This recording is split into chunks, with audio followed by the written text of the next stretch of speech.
Hi, I'm Dr. Amy Robbins, and welcome to Life, Death, and the Space Between podcast. I'm a licensed clinical psychologist and medium, and here we explore life, death, consciousness, and what it all means. Sherrie Barch is joining me today. Sherrie is the CEO of two Forbes ranks top executive search firms and leadership consulting companies. An expert in the areas of leadership, team development, and diversity, her forward-thinking approach to work was recognized when she was chosen to participate in the Alt MBA program designed and led by leadership guru Seth Godin. So why is Sherrie on my show today? Sherrie's new book, Heaven's Bell, offers a way for people to talk about death, grief, and has a special way to share memories and keep them alive. It was written for teens, but is enjoyed for people of all ages. Ring to Remember, the partner journal to the book, was just released on Father's Day with a special sign from above. Welcome, Sherrie. Thank you, Amy. I'm very excited to be here. Thank you so much for everybody who has supported the podcast. So there's so many ways you can support the podcast and the work that I'm doing. One, you can spread the word about the podcast. So share the podcast with someone you know, repost my anything on social media. If you are a therapist listening to the podcast and you have a client who you think would benefit, share it with them. This podcast has grown completely organically. I've never done advertising. I've never done anything to boost the podcast. It is all because of you all sharing the podcast. And we are coming up on 1 million downloads, which is amazing. Other ways that you can support the podcast is through Patreon. So if you would like to become a patron, you can go to Patreon, put in Dr. Amy Robbins. You can find different tiers to support the podcast at the $5, $10, or $20 level or any other denomination. And my $20 supporters do get once quarterly Zoom calls with me. They've been fabulous. For a while, I was doing them for all the supporters, but now I am closing that down to just the $20 a month supporters. I really want to honor those who are really committed to supporting the podcast. So thank you so much. And I just want to point out what a difference this makes for me. The podcast is just supported by me. I don't have advertisers yet, although I would love some. I don't have sponsors, although that would be great. So right now, the podcast is supported by you all. And I'm so grateful. If you benefit from the podcast, if your life has shifted or changed as a result of the podcast, please help me continue to help you have on these great guests. Also, follow me on Instagram, Dr. Amy Robbins. I love hearing from my listeners, trying to do my best to be quick to respond. And lastly, rate, review, and subscribe. That is super important. Podcasts show up in people's algorithms is by other people subscribing and rating and reviews being higher. I also love reading the reviews. So you can rate the podcast, but you can also review the podcast. Thank you all for all of your support, for all of your love, for all of your helping to collectively raise the consciousness of this planet. I am so incredibly grateful. What an interesting juxtaposition. I'm sure as I was reading your bio, my listeners were probably thinking, okay, she's going to be talking about self-development and how to, grow or whatever it might be, how to grow on a team. But this is a totally different side to what you normally do. So how did this come about for you? Well, I think what it comes down to is difficult conversations. And I think whether you're leading a family system or a business or enterprise system, there is a lot of skills that are similar. And I think for me, I spent my degrees inside of communication, interpersonal communication, business communication. And I think we shy away from those really difficult conversations. And so for me, when I think about death and dying, I know I, for one, really struggle with it and still do today. But this was my way of being able to create almost an icebreaker for a conversation that most people really just want to avoid, even though they're trying very hard to do the right thing and say the right thing. Most of the time, we just want to flip an envelope out the car window and keep driving by because they really don't want to talk about death and dying. How did you decide that you were going to gear it towards sort of this middle school age Well, I think population. I told the story 3 times when it really mattered. I always talked about the story to my friends and family, and I've got this idea, and here's something that I always thought about growing up. But when I did tell the story meaningfully when I had a friend's young daughter, her father died. And so I told her the story, and it was really impactful for her. Mm-hmm. And so I had told it to my nieces, and then I told it to someone who had grandchildren, and then they retold the story. And what I realized is it was impactful at that age. What I've found since then is that a lot of people are asking me why I'm labeling it as a children's book, because it's a story, it's a tale. It's really a fable that I think everybody could use. And so it's kind of fun to hear people argue whether or not it's a children's story or an early teen story or an adult story. But I think it's for all audiences. So I had my early success with telling at that level, that age level. Got it. So it's really a story about friendship and about love that lasts beyond the physical body. Yes. I'm really curious. I was reading it last night, how you kind of came up with the concepts that you did, and tell us a little about it, because there's this concept of the heaven's bell and the reunion that happens, and almost this notion of souls kind of coming and going in and out of heaven, even when they're still embodied. So where did you, as a leadership and team development coach, CEO, come to know these concepts, come to be curious about them, maybe even explore, research them? Yes, and you just hit the word, curious. You know, part of what I believe in to be a strong leader and to be just a human, right? It's all about curiosity. And I think sometimes we don't have the capacity to hold a space or take a step back and be curious about things we don't know about.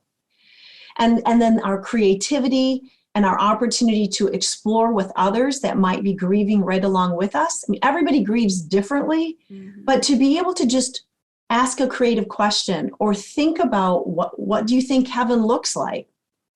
So what I did is just took a shot at a very concrete outer space is what when Cody goes to heaven, that's what they're describing it as. And some of my readers have said what I love about it, right, wrong, or indifferent, is like I could picture where Cody was in heaven just based on your description. So I think for me it's just exploring your own instincts and creativeness and being curious about what that might be, and to explore that in a way that is kind to yourself and maybe not sad. If I can choose to be sad, maybe I can choose to be a little more joyful and add that to my grief journey. So it's just a way to be able to say, be curious.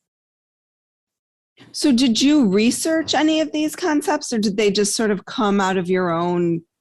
They came out. I researched a little bit more on, how children might look at death and dying a little differently depending on their age. And so I have a letter to the parents.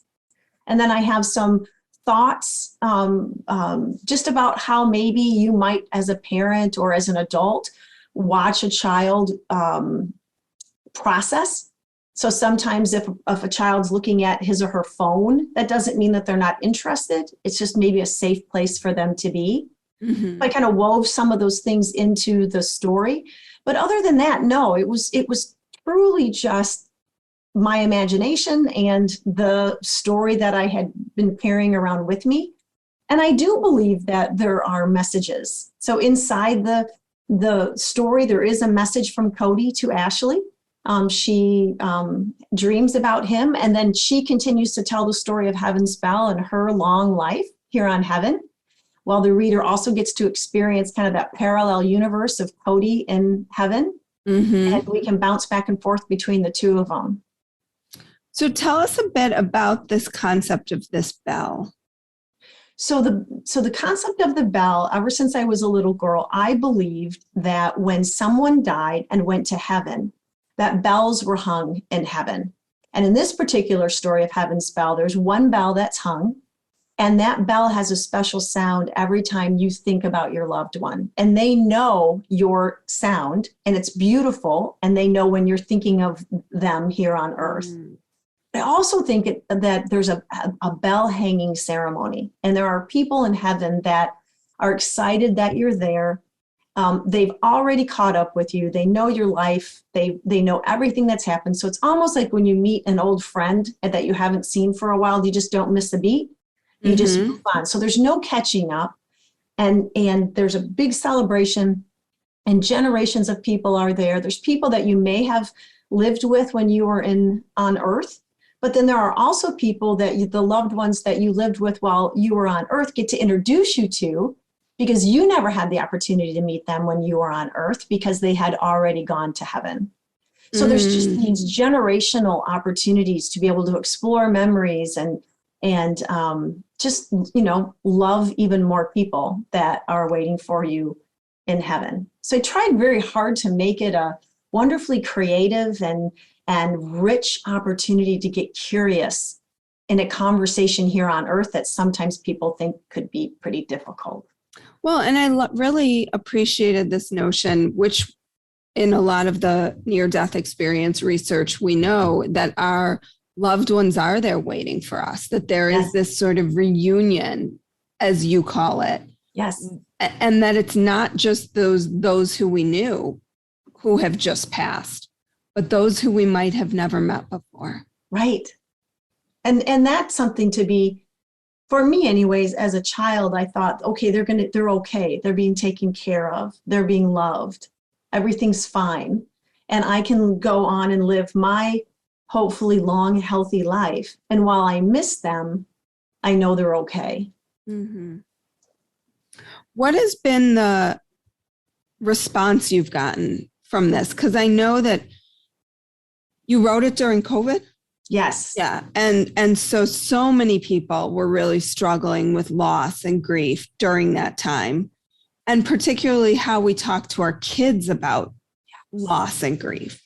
Yes. And so I'm just curious, it's such a tender age, but yet it's so important that we're addressing death. Right. I've had so much feedback, and I'll be really honest, in areas that I didn't even think about when I was writing the book. So to hear someone say, I like how you looked at 8 to 12-year-old, just kind of, because it's two 11-year-old best friends. Mm-hmm. Yeah. And, tell us a little bit more about that. So it's two 11-year-old best friends, Cody and Ashley, and Cody dies pretty early in the story and goes to outer space. And Ashley lives a long, healthy life, like I said, on Earth. And it goes back and forth between the two. But there's so many things in here in the story that I want people to be able to touch and hang on to and talk about. And that's what I was trying to say by making it a rich story. But I also believe everybody has their own Heaven's Bell story and multiple Heaven's Bell stories. So how can we create a safe place for people to talk about memories of loved ones that maybe were painful for them when they passed? And one of my readers said, if you think about that age of 8 to 12, at least for me, that's when I started to experience death for the first time. Mm-hmm. I lost my grandmother. I lost my great uncle. And she said, or I lost an elderly neighbor. And she said, What's interesting is depending on how your parents or people around you handled it, sometimes people shielded me. She goes, I didn't go to the funeral because, my parents didn't want to have me suffer through that, but there really wasn't closure. So by reading Heaven's Bell, all of a sudden, I'm starting to think about people that I hadn't thought about since I was 10 years old. So, that to me wasn't even, I guess I didn't even go there to think about maybe there might be some repressed memories or some repressed healing that needed to take place. So it was amazing to be able to get that kind of feedback.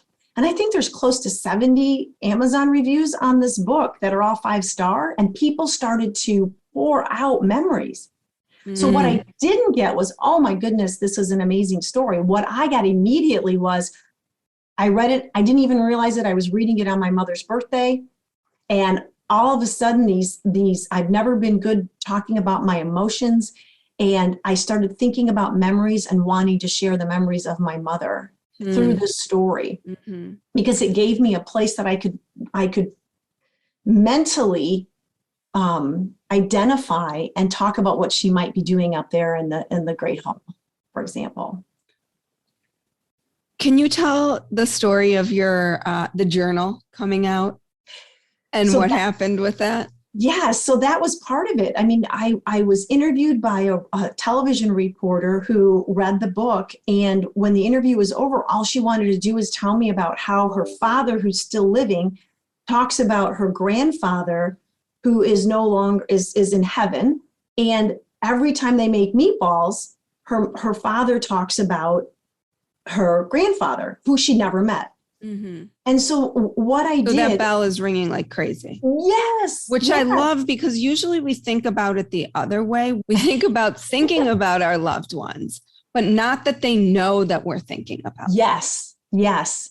And the first time I told the story, because she was a little bit younger, which you can tell this story, you can, again, I think it's ageless, because you can even, I told a first grader, the very first time I told the story, I told a first grader, even though this was geared more towards that middle school. But what I also did, because she was so young and sometimes death is a hard concept at that age, is I gave her a bell.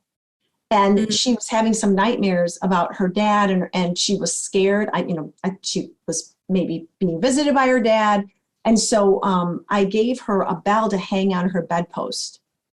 And from that point on, she was able to think about him. And that bell was a reminder here on earth, so even just to be able to give the book and give a bell, I just think it's a tool. It's a tool to be able to process in your own unique way that grief. Hi, everybody. I have a new offering that a few of you have taken advantage of so far, and it is a spiritual consultation.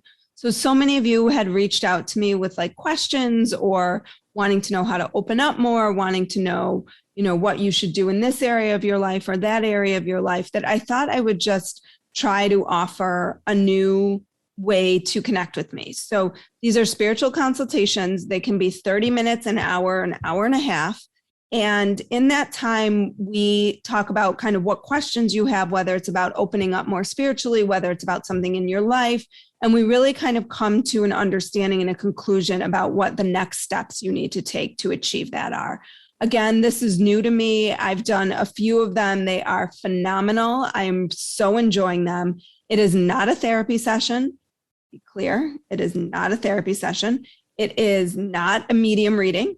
It is somewhere in between. We incorporate meditation and intuition and manifestation and intention and all of this in like a very brief period of time, but it has been extremely powerful.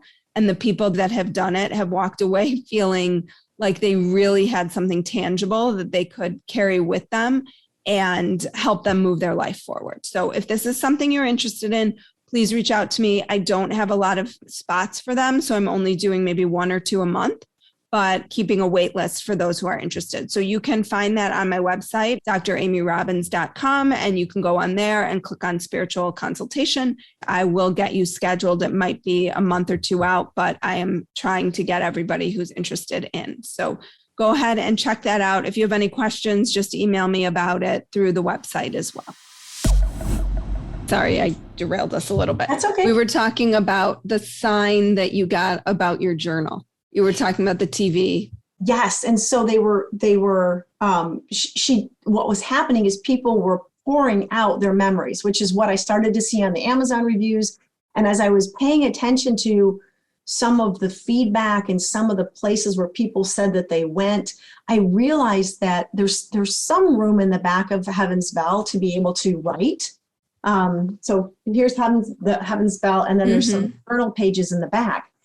But what I thought is, what if we could keep the conversation going? What if we could take that creativity and maybe what Heaven's Bell is prompting, and then be able to have conversations? My father-in-law died 4 years ago, and my father figure died earlier this year. And so I put out a Ring to Remember journal, and I dedicated it to my 2 fathers. And when I put it on Amazon, I did it wrong because I thought it was a low content, but it isn't, because there's tons of prompts in here and places for people to draw and create. And so Amazon spit it back at me, and I fixed it and put it back on, and it dropped on Father's Day. So I came down and checked on Father's Day, and there it was. And I thought, I hear you. I hear both of you up there. Thank you. And it's such a huge gift to me that's when it dropped. So I think it's complete for me in my kind of creative journey, that I've got both of these pieces that can come together and help a family create, just create a space to be able to heal. Mm-hmm. And the questions aren't like, how are you feeling on a scale of 1 to 10? Or, they're questions that are, creative, whimsical, maybe safe. Like, what's the first thing you're going to ask your loved one when you see them in heaven? And what's the first thing you think they're going to ask you? And then other things like, did your loved one have a nickname for you? And what's the story behind that nickname? Because I also feel like it could be a place where a family could journal together, or everybody could have their own journals. But what if this is an opportunity to almost create vantage points of memories? Mm-hmm. You and I might go through the same experience and hold different nuggets of memories and love. And so, it's like sometimes when a child wants to hear, tell me more about what I was like as a child. Right. So now all of a sudden you've got all these different places where I could barely even keep it together for them then. I think maybe there's only one real complete baby book. Oh, yeah, right. So I think this is a way to be able to go to a place and honor. But I think that story, the journal you don't have to have the Heaven Spell book to experience the journal in a way that I think is meaningful. The two combined, I picture on top of a casserole and going to a family, or, with some colored pencils and some bottles of water, and just a place for that family to maybe reflect safely. So how has this informed or shifted how you work as a CEO? Because companies are not really great at dealing with death. And that might be the understatement of, the year. Yes. Well, I think it is about leaning in. I think it is about not shying away from difficult conversations. And, I believe that we have a couple tools we can use when we are delivered some challenges that maybe we don't expect, both as, again, a leader of an organizational system or a family system. So for me, the first thing I realize as a leader is I don't have to have all the answers. I just need to be able to create space, and I need to be curious. So I have a tendency just to genuinely be curious about their loved one and who they were and what's happening in their world right now. And also just creating space, because sometimes it's hard to process and get right back in the saddle, even though you think that that's what is the best thing to do and it's a safe place. It isn't. So it really is creating space for that healing and realizing that it's going to show up in different ways and it might not show up right away. And then I think the second thing are those courageous conversations. I think that curiosity, if you can lead with that, I think those conversations don't even have to be that courageous anymore. So can you come into the living room? Can you come into the workplace? And can you just be and help that individual process and be there for them however they're going to show up? Has this shifted the way employees interact with you around death? I think I'm safe. I think because I'm curious, I think it's safe for them to talk about their loss. So if something's going on, or it's a hard day today, or if I say, how are you doing today? They answer genuinely. They don't go, oh, I'm fine. How are you? Well, say it's a tough day today. It was my birthday, and it was the first birthday that my mom wasn't here with me. So that was hard. And then I might say, what's the hardest part about that?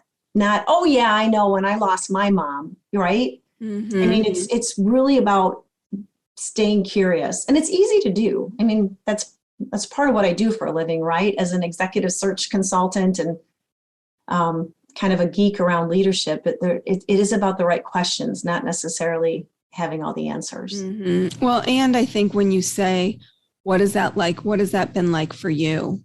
Yes. Right? You don't cut off the conversation. And I think when someone says, oh, yeah, I know that was blah, blah, blah, when my mom died, there's something about the connection that creates, right? But I think it also shuts down the conversation sometimes because we can't tolerate our own feelings around it, or maybe we have unresolved feelings around our loved one's death. And so we jump in with, you must be feeling the same way I am.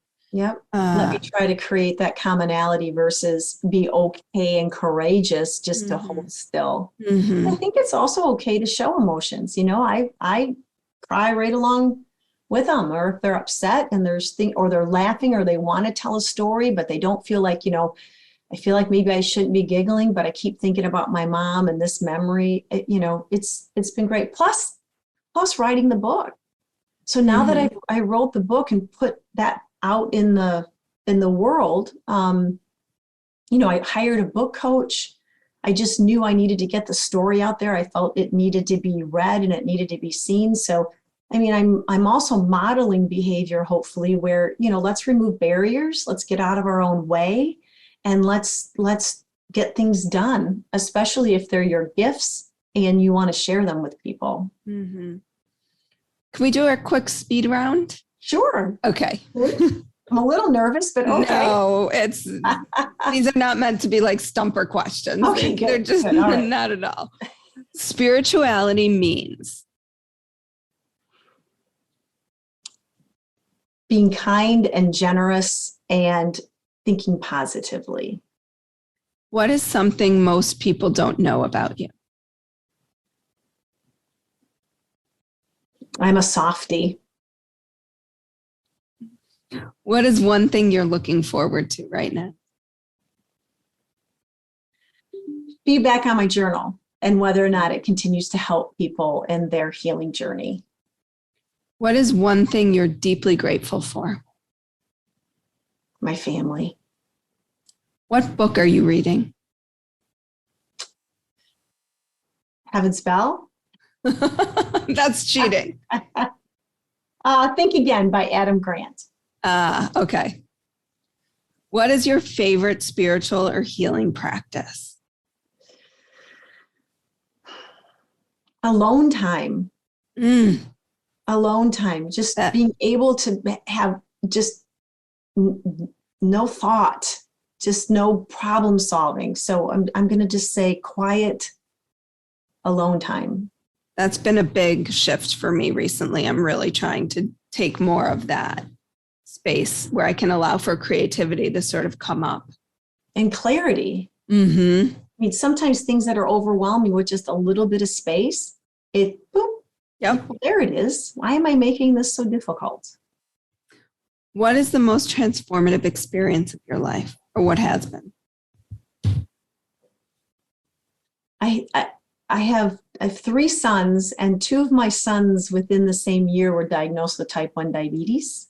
You said that in the book. I was like, yes. And so I think that from a challenge standpoint, and I think if that's what we're talking about, obviously the birth of children, but I would say that was we were immediately put into a different reality, and as a family unit, we had to show great love and kindness and resiliency, and I think we're better for it. Mm-hmm. Once I moved from being angry at diabetes and grateful for insulin, I think we were well on our way. Mm-hmm. And they were young when they were diagnosed? 7, first grade, and then 11 and 5th grade within that same year. And with no family history, they caught a virus, and it was just an autoimmune reaction. So we had no idea what we were doing with the first diagnoses, but then by the second one, we were much better prepared. But it still was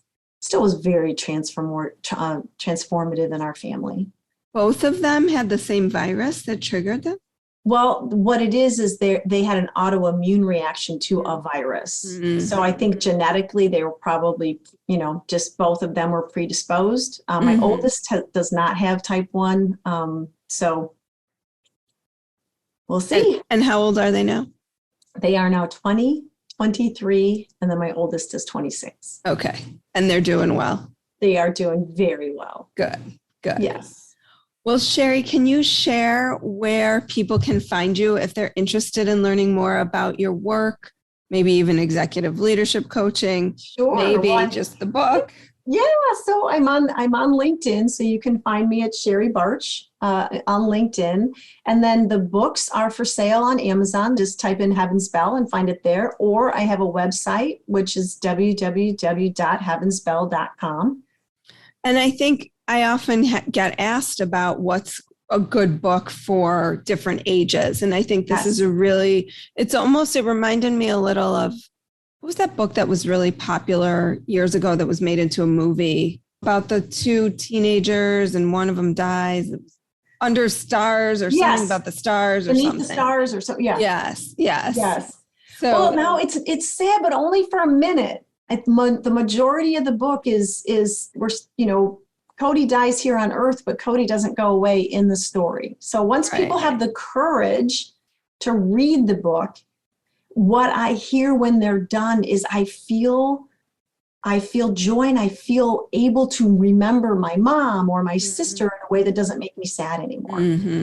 So that's what I'm hoping. Well, thank you, Sherrie. I'm sure there are listeners who will check it out for their loved ones. And thank you so much for your time today and for this beautiful, really heartwarming story. Thank you, Amy. And I appreciate your support, and congratulations on your successful podcast. Thank you. Like what you heard today and want to hear more? Wondering what comes next and what it all means? Head over to Apple Podcast, Spotify, Stitcher, Google Play, or anywhere you get your podcasts and hit subscribe. Also, if you could take a minute to rate and review my podcast, I would really appreciate it. Stay tuned as we continue to explore life, death, and the space between.